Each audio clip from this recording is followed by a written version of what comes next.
Welcome to the CMC RIMS Mobile Application online training, brought to you by the Colorado Mountain Club and the Cana Foundation. We're going to walk through some basic features of the app and get you ready to collect data on public lands.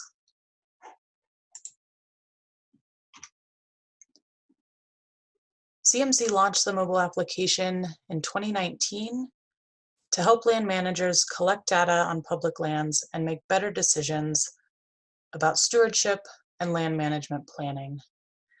We've seen an incredible increase in demand for outdoor recreation on public lands in Colorado and across the country. And with that comes increased impact to natural resources. The data you'll be collecting will help agencies like the Forest Service and local land managers increase efficiency and improve their stewardship performance. You'll see that the mobile app is just one small part of the bigger CMC RIMS program. The data you enter will feed into a large data repository hosted in the cloud, and we'll crank all of that information through algorithms and create dashboards for public land managers to interpret the information. The CMC RIMS mobile app features geolocated point data, which means every data point that you collect is associated with a GPS coordinate so we can view it on a map. We're just collecting point data at this point, no lines or polygons yet, although we're hoping to add those features in the future.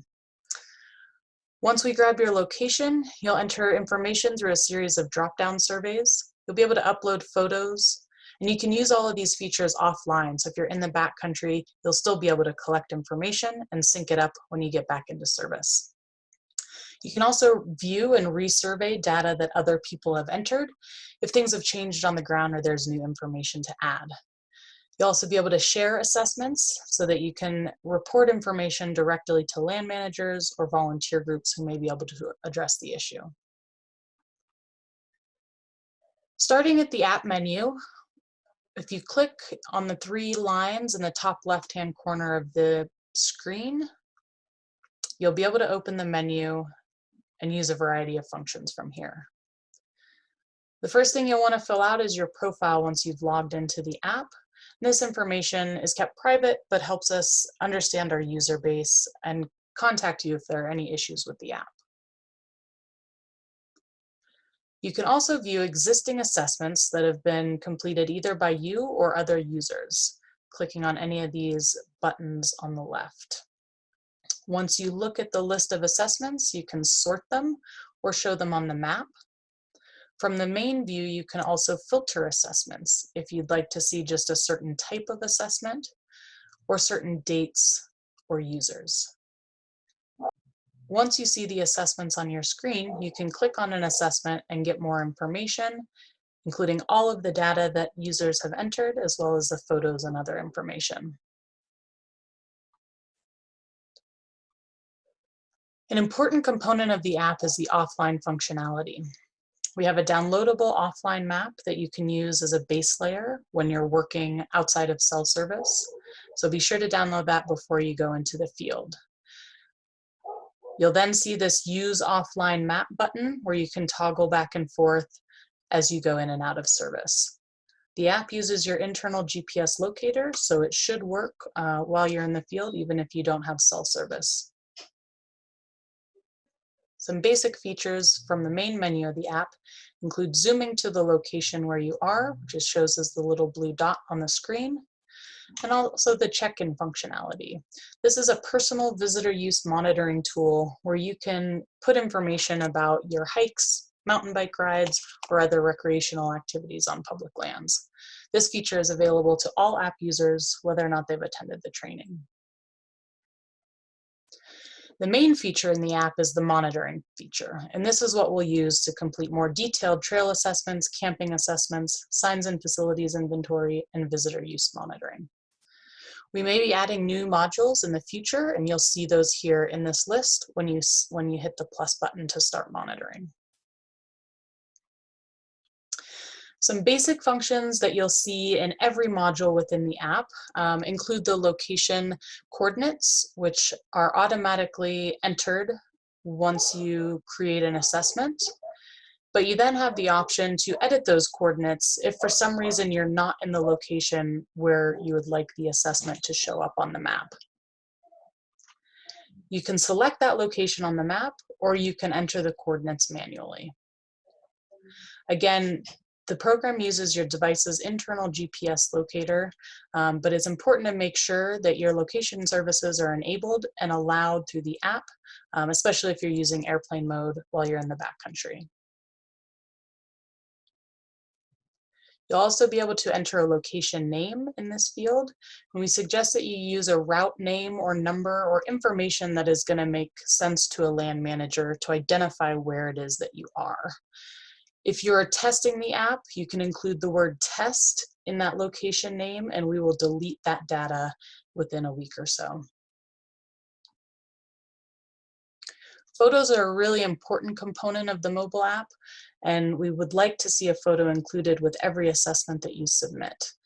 You'll scroll to the bottom of the assessment, and you can use either your camera or your device gallery to upload an image. We do ask that you take pictures of issues and avoid taking pictures of people for privacy purposes. Once you've completed a full assessment, you'll want to save it and sync it up to the cloud so that other users and land managers can view it. We have a new Save as Draft feature that you'll see when you hit the Save button, and that'll give you an option to save that assessment as a draft and come back and edit it later. Once you've saved and submitted an assessment, you may see the orange Sync button appear, and that will enable you to sync up your assessments once you're back into service. Once all the assessments are synced, that orange button will disappear, and that's how you know your assessments have all been pushed up to the cloud. You have the ability to view assessments from the menu or from the main map as we discussed before. And you'll see at the top of completed assessments these issues that may be highlighted in red. Those are based on triggers that we've identified and really highlight critical issues that we want land managers to prioritize. From this screen, you'll also have the option to resurvey an assessment, and this allows you to update information based on either a timing or changes that you've seen in the field. We don't lose any of the data from the previous survey, but we have a more up-to-date version. You can also edit assessments from this screen. You'll only be able to edit assessments that you yourself have completed, but if you notice a misspelling or data that you forgot to enter, you can do so here. The final feature from this view is a new sharing tool. You can click on the button in the top right-hand corner and share an existing assessment as a PDF. And it'll prompt you to either send a link via text or email or through whatever means on your mobile device. So you can send that PDF link to a land manager, to a volunteer, or someone you want to share the assessment with. We're now going to look more closely at the different modules that we have built into the app currently. These include a rapid trail assessment, a dispersed campsite assessment, a signs and facilities inventory, and visitor use monitoring. We've also just added a new quick report that's available to users who have not completed the training. As a volunteer, you will not see this quick report once you've completed the training and we've upgraded your account. Additionally, we have a new pocket stewardship report that will be coming in 2020. We will not be reviewing that module in this training, but you may see it appear as an option soon. Quickly to review terminology, we try to stay really objective in all of the questions that we ask throughout the app, but there is one subjective question about condition that appears in several locations. When we ask about condition, really what we want to know is whether or not an issue that you're seeing meets agency standards or does not meet agency standards. For example, the condition of the trail tread or the condition of a sign or facility. So the main differentiation between excellent, fair, poor, and extremely poor starts with whether or not that issue meets agency standards. To get more granular, excellent condition means there's essentially no work needed. Fair condition means there is no urgent work needed. The item may not be in perfect condition, but nothing major is wrong. Anything in poor or extremely poor conditions does not meet agency standards. Poor condition means that urgent work is needed, and our definition for extremely poor condition means that there is a major access or safety hazard. For example, if you're hiking on a trail and you come across a few trees that are down, you may be able to scramble over them. It's not ideal, and that work is needed. That may be an item in poor condition. However, if you come across avalanche debris that completely blocks access to the remainder of the trail, we would mark that as extremely poor. Looking really closely at the trail assessment, what we want to know is, what does the land manager need to fix this issue? We're not going to walk through every single drop-down menu in the app today, and I strongly encourage you to take some time and familiarize yourself with the different questions in the app. But just quickly, we'd look at things like tread issues, corridor issues, including down trees or hazard trees, trail structures like bridges or water bars, and then other impacts. And we'll see this other impacts section in a couple of different modules, looking at social trails, waste, noxious plants, and other issues. In each module, there is a notes section, so anything that you don't see in a drop-down menu, you can add information about here. Again, please be sure to include a photo with every assessment that you include so that the land manager can really understand the true nature of the problem. The camping assessments are set up to do a full inventory of dispersed sites. We based our module here on the U.S. Forest Service Rapid Campsite Assessment criteria, so it's going to apply in a lot of different instances and be comparable to inventory work that the agency has been completing for decades. We'll ask about ground disturbance, disturbed area, and tree damage to get an overall assessment of the impact of that campsite. And then we'll look at details about distance from water, trails, and roads to understand how the campsite may be impacting other resources.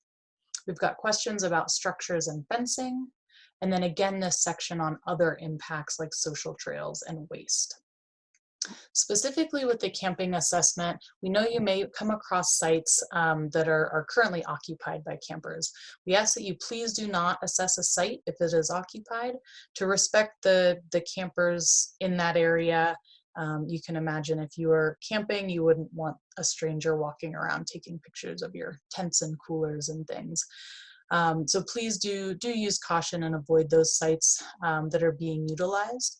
You can mark them on the map and indicate that they need an assessment in the future.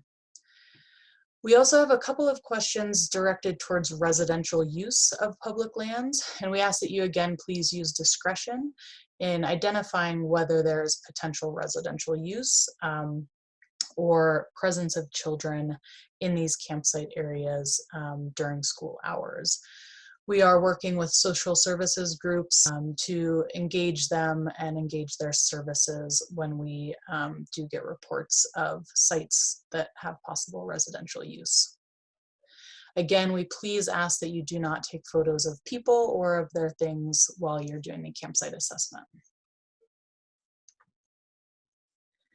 The signs and facilities assessment is pretty simple and straightforward. It can be used for issue management if you come across a sign that's been damaged or graffiti on a facility. It could also be used for a full inventory if you need to understand where every sign is along a trail and what condition it's in.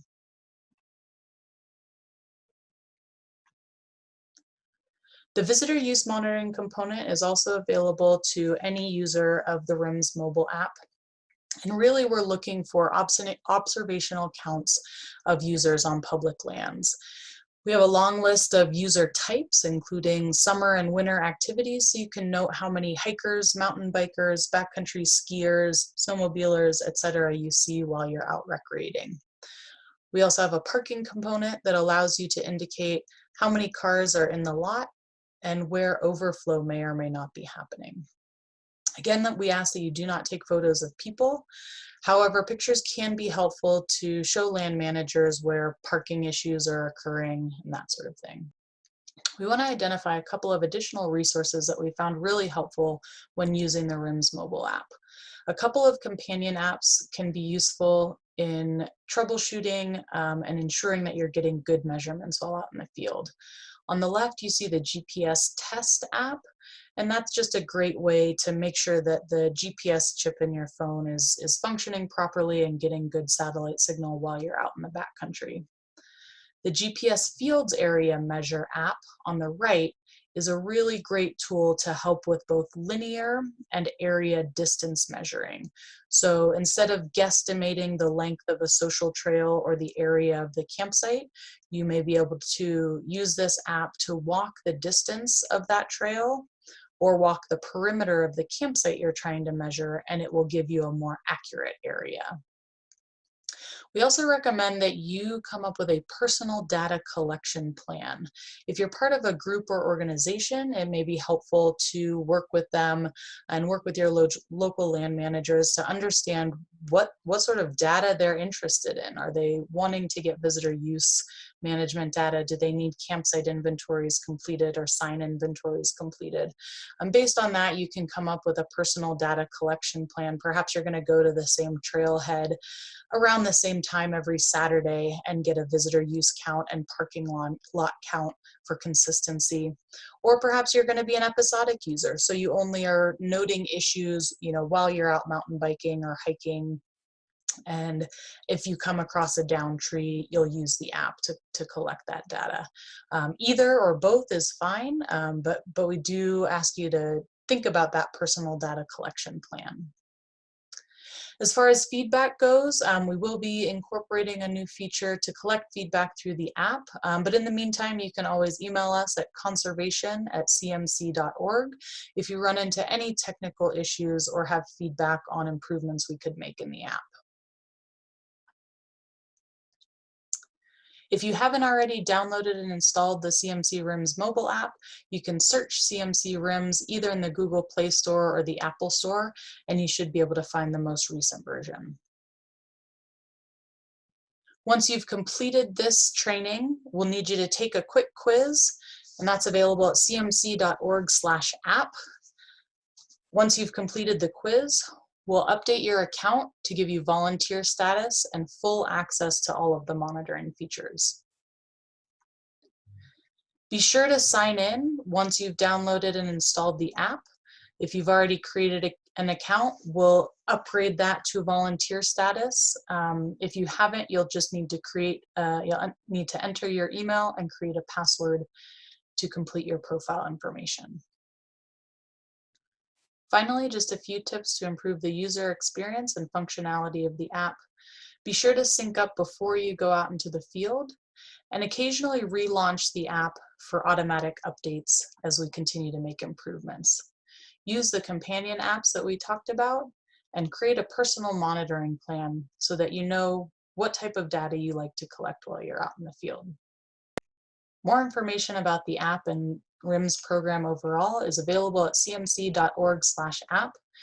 And we want to say thanks to all of our partners who have made this program a great success, including the Cana Foundation, Colorado Parks and Wildlife, Envision Chaffee County, and Titus Adventure Company. On behalf of CMC and all of our partners, thank you so much for taking the online training, and be sure to take the quiz when you're done.